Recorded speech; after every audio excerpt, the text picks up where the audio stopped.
Ijazah Sir Ilahiyah. Sir atau rahasia, yakni tersingkapnya keindahan dan kebesaran Allah hingga mencapai musyahadah, yaitu persaksian. Sir adalah bagian terdalam ruh, di luar ruh ada kalbu. Kita menyebutnya hati. Hati yang bersih akan mengetahui rahasianya.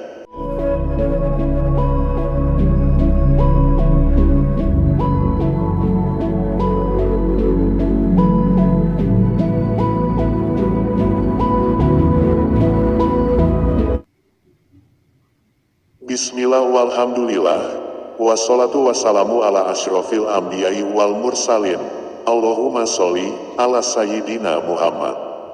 La haula wa la quwata illa billahil ngaliyil najim. Assalamualaikum warahmatullahi wabarakatuh. Sobat muslim yang dirahmati Allah subhanahu wa ta'ala. Hari ini, saya akan bahas mengenai hakikat ilmu sir. Ilmu tertinggi di kalangan para sufi. Sekaligus hari ini, saya ijazahkan amalan ilmu sir ini bagi siapapun yang akan mengamalkannya. Silakan sobat muslim untuk mengikuti tayangan yang saya berikan ini.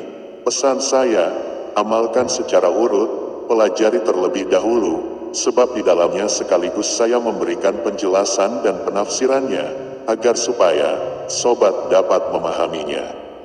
Ingat, pelajari terlebih dahulu sebelum mengamalkan. Tingkatan ruhani sufi meraih ridho ilahi. Pembahasan kali ini adalah manzilah al-wilayah atau sering disebut dengan perwalian. Ini merupakan tingkat ruhani bagi kalangan sufi. Tingkatan ini merupakan tingkat ke-8 dalam menggapai ridho ilahi. Baik sobatku, sebelum membahas lebih jauh tentang tingkatan ruhani ini, sebagai dasarnya, akan saya bahas tentang urutan tingkat kesufian bagi sobat yang ingin mempelajarinya. Tingkat pertama, Allah-seh yang berarti lirikan, yakni suatu kedipan yang menggetarkan berkat keagungan yang dipandang. Hal ini seperti dikisahkan pada masa Nabi Musa yang ketika itu melirik cahaya Tuhan di gunung. Allah-seh juga bisa diartikan sebagai perilaku memperhatikan segala ketetapan Allah dan akal menerimanya. Hati jadi tenang, jiwa tenteram. Sebagai gambarannya, terjadinya kematian seseorang, hal itu tidak dapat lepas dari kodo dan kodarnya Allah subhanahu wa ta'ala. Sekedar mengingatkan kembali, apa itu kodo dan kodar? Kodo yaitu ketetapan Allah sejak zaman azali, yaitu zaman dahulu sebelum diciptakan alam semesta. Sesuai dengan kehendaknya tentang segala sesuatu yang berhubungan dengan makhluknya. Sedangkan kodar yaitu perwujudan dari kodo atau ketetapan Allah subhanahu wa ta'ala dalam kadar tertentu sesuai dengan kehendaknya. Kodarnya Allah biasa kita sebut dengan istilah takdir. Lalu kenapa harus membahas hubungan antara kodo dan kodar? Sebenarnya hanya mengingatkan saja, ya, seperti di awal tadi, mengingatkan saja. Karena apa? Ya, karena hubungan kodo dan kodar ini tidak dapat dipisahkan dan merupakan satu kesatuan. Mengapa? Karena kodo diibaratkan rencana, sedangkan kodar sebagai bentuk perwujudan atau kenyataan yang terjadi. Hal inilah yang menjadi dasar dari kita yang ingin mempelajari ilmu sufi, yaitu kita harus percaya dengan sepenuh hati bahwa Allah subhanahu wa ta'ala telah menentukan segala sesuatu yang akan terjadi pada makhluknya. Setiap manusia itu telah diciptakan dengan ketentuan-ketentuan dan telah diatur pula nasibnya sejak zaman azali. Meski ada takdir Allah, bukan berarti kita sebagai manusia kemudian bermalas-malasan menunggu nasib tanpa berusaha atau berikhtiar. Karena sebuah keberhasilan tidak akan tercapai tanpa adanya usaha. Jadi, usaha tetap harus kita lakukan. Tetapi, bagaimanapun hasilnya, harus dapat diterima dengan lapang dada, karena itu merupakan takdir Allah. Dalil tentang adanya kodo dan kodar ini, tersurat dalam ayat Al-Quran. Kita ambil contoh pada Quran Surat Al-Ahzab, ayat 38. Wa kana amrullahi qadaro maqduro. Artinya, dan adalah ketetapan Allah itu, suatu ketetapan yang pasti berlaku. Al-Ahzab ayat 38. Kemudian pada surat Al-Qamar ayat yang ke-49. Inna kulla syai'in khalaqnahu biqadar. Artinya, sesungguhnya kami menciptakan segala sesuatu menurut ukuran. Ada pula pernyataan dari hadits Nabi Shallallahu Alaihi Wasallam. Qala Rasulullah Shallallahu Alaihi Wasallam. Kata balahu makodiro, kholaiki, qabla ayat luko, samawati wal ardi, bihomsina alfasana. Artinya, Rasulullah Shallallahu Alaihi Wasallam bersabda, Allah telah menetapkan takdir untuk setiap makhluk, sejak 50.000 tahun sebelum penciptaan langit dan bumi, hadits riwayat Muslim. Jadi kodo dan kodar Allah itu adalah benar adanya. Kita harus mengimaninya, bahwa kehendak Allah meliputi segala sesuatu. Baik yang terjadi maupun yang tidak terjadi, baik perkara besar maupun kecil, baik yang tampak maupun yang tersembunyi, baik yang terjadi di langit maupun di bumi. Nah, maka dari itu mengimani kodo dan kodarnya Allah, merupakan dasar dari ilmu laduni, ilmu hikmah serta ilmu sufiyah. Tingkat ruhani kedua, yaitu al-waqt atau waktu. Ini adalah kondisi dan situasi yang mengikat. Waktu adalah majikan yang harus dipatuhi, tak ada kompromi. Jika tidak dipakai untuk kebaikan, waktu akan menjerumuskan pada keburukan. Sesuatu itu pasti bermanfaat kalau digunakan pada waktu yang tepat. Ini mak agung. Ini adalah janji yang amat besar, karena barang siapa yang ketika itu Allah bersamanya, maka tiada sesuatu pun yang dapat mengalahkannya, dan barang siapa yang berusaha melawannya, maka hakikat bagaikan debu yang tiada artinya. Dan barang siapa ketika Allah itu bersamanya, maka tiada akan pernah sesat jalannya, karena kebersamaannya dengan Allah yang Maha Suci akan selalu menunjukkan jalan. Dan barang siapa ketika Allah bersamanya, maka tiada akan pernah binasa atau celaka, karena kedekatan kepada Allah Azza wa Jalla akan selalu mententeramkan dan membahagiakan. Pada kesimpulannya, jika barang siapa yang selalu dekat dengan Allah, maka akan dijamin, dicukupi dan dibahagiakan, serta tiada lagi yang lebih tinggi dari kedudukan semulia ini. Apakah sobat, kepingin dicintai dan disayang Allah? Tentu saja, bagi kaum muslim hal inilah yang kita cari, yaitu dicintai dan disayang Allah Subhanahu wa Ta'ala. Tentunya kita harus memenuhi persyaratannya, dong. Sedangkan kita mau melamar kerja saja, bukankah harus memenuhi segala yang dipersyaratkan? Padahal kadang yang sudah memenuhi syarat saja, banyak yang gagal. Hal ini hanya terjadi di kehidupan dunia. Namun, janji Allah pasti akan dipenuhi jika benar kita bisa memenuhi apa yang dipersyaratkan Allah Azza wa Jalla. Nah, sebenarnya mudah persyaratannya, dan sepertinya kaum muslim pasti telah mengerjakannya. Syarat yang pertama, menegakkan sholat. Nah, sebagai seorang muslim, tentunya kita tidak pernah meninggalkannya. Sholat yang dipersyaratkan Allah, bukan sekedar kita melakukan kebiasaan gerakan, namun harus diingat, kita itu sedang berdiri menghadap Sang Pencipta, Sang Pemberi nafas hidup, Sang Pemberi rejeki. Jadi harusnya kita merasa malu, jika menghadap Sang Pencipta dengan kekotoran. Kekotoran di sini bukan hanya kekotoran secara fisik tetapi juga kekotoran rohani, hati dan pikiran kita.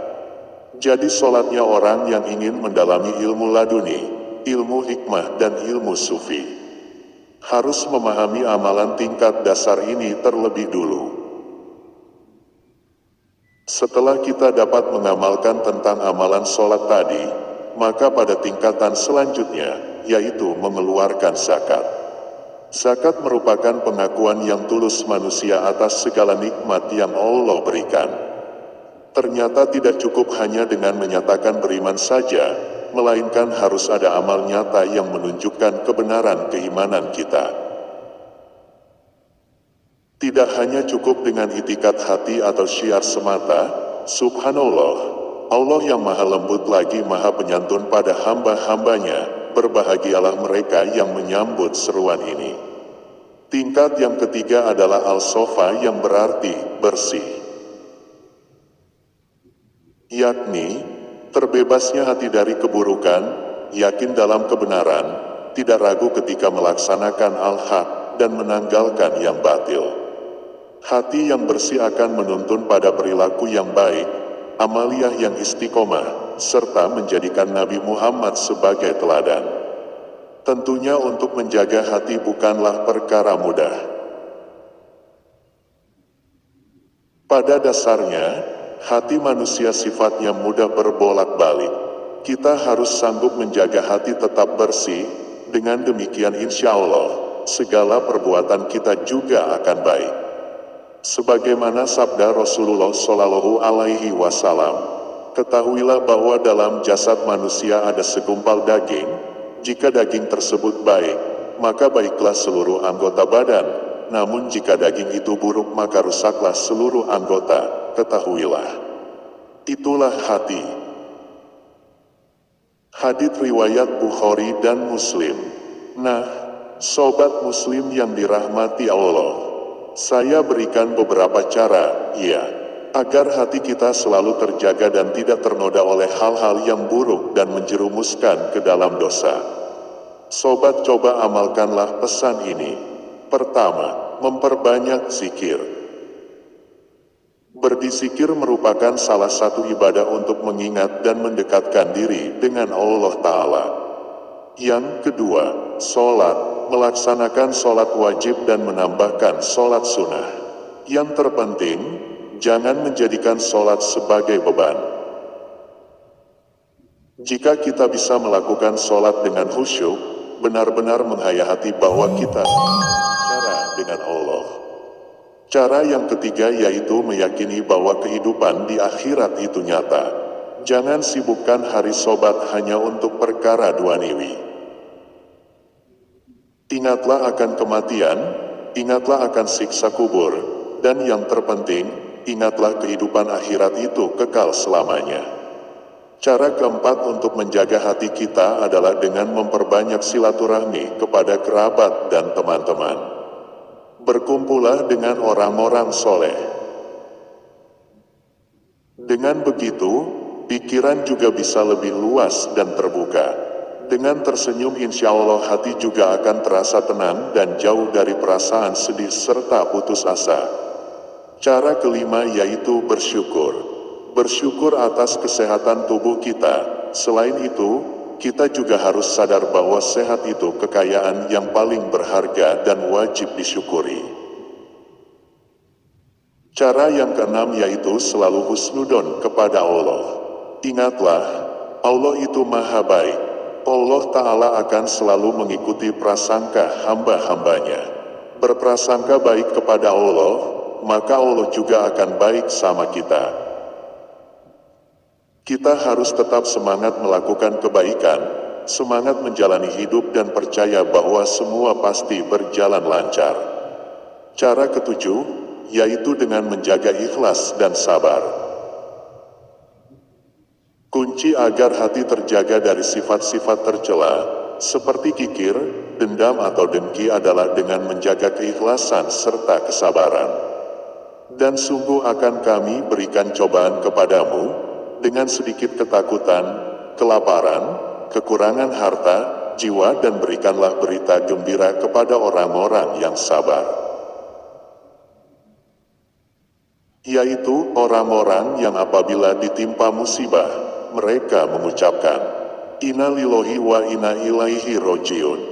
Mereka itulah yang mendapat keberkatan yang sempurna dan rahmat dari Tuhan mereka dan mereka itulah orang-orang yang mendapat petunjuk.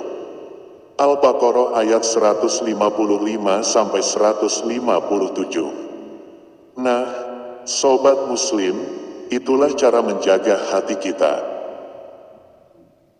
Dan hal ini merupakan amalan dasar yang harus kita kuasai terlebih dahulu, sebelum sobat mempelajari ilmu laduni, ilmu hikmah dan ilmu sufi.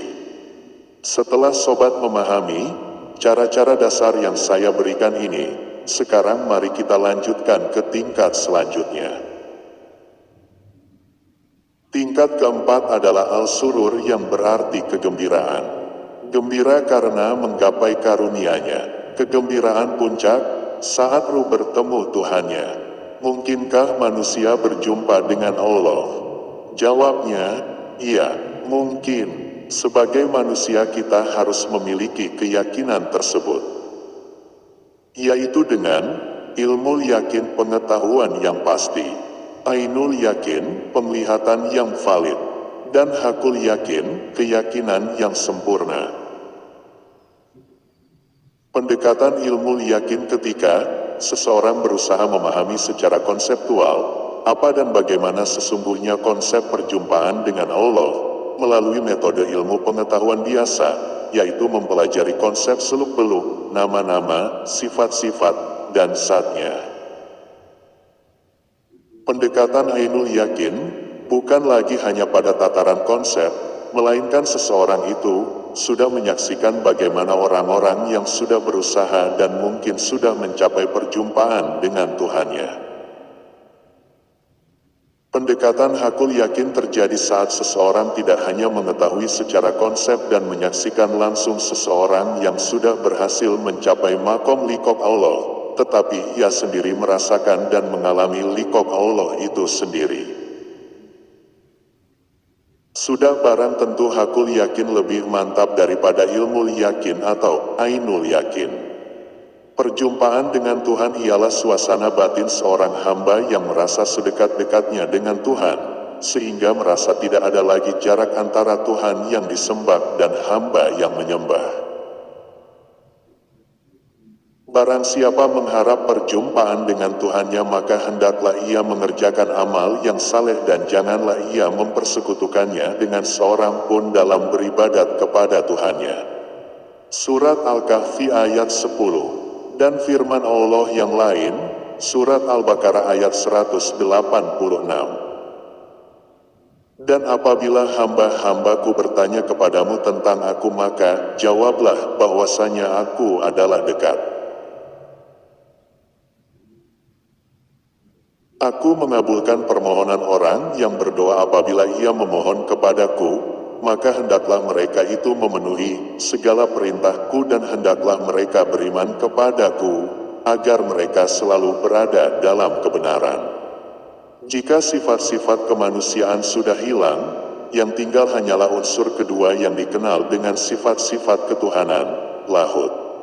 Pada saat menghilangkan sifat-sifat kemanusiaannya, pada saat itu pula manusia akan fana, dan Tuhan dapat mengambil tempat dalam diri yang bersangkutan. Disitulah roh manusia dan Tuhannya bersatu. Pengalaman seperti ini digambarkan dalam syair-syair sufi atau biasa disebut syutuhat theopatical stammering sebagai berikut. Jiwamu disatukan dengan jiwaku sebagaimana anggur disatukan dengan air suci. Dan jika ada sesuatu yang menyentuh engkau, ia menyentuh aku pula dan ketika itu dalam tiap hal engkau adalah aku. Pada saat manusia melakukan pendakian, Tuhan akan turun, tanazul, hingga terjadi pertemuan dan penyatuan antara keduanya. Pada saat penyatuan terjadi, keluarlah ungkapan-ungkapan aneh. Dan yang terakhir, yaitu al-sir, rahasia, yakni tersingkapnya keindahan dan kebesaran Allah, hingga mencapai musyahadah, persaksian. Sir adalah bagian terdalam dari ruh, di luar ruh ada kalbu. Kita menyebutnya hati. Hati yang bersih akan mengetahui rahasianya. Begitulah sobat muslim, syiar yang saya sampaikan mengenai sir Allah. Mohon maaf apabila masih banyak kekurangan dari apa yang telah saya berikan hari ini. Semoga bisa bermanfaat dan berkah selalu untuk kita semua.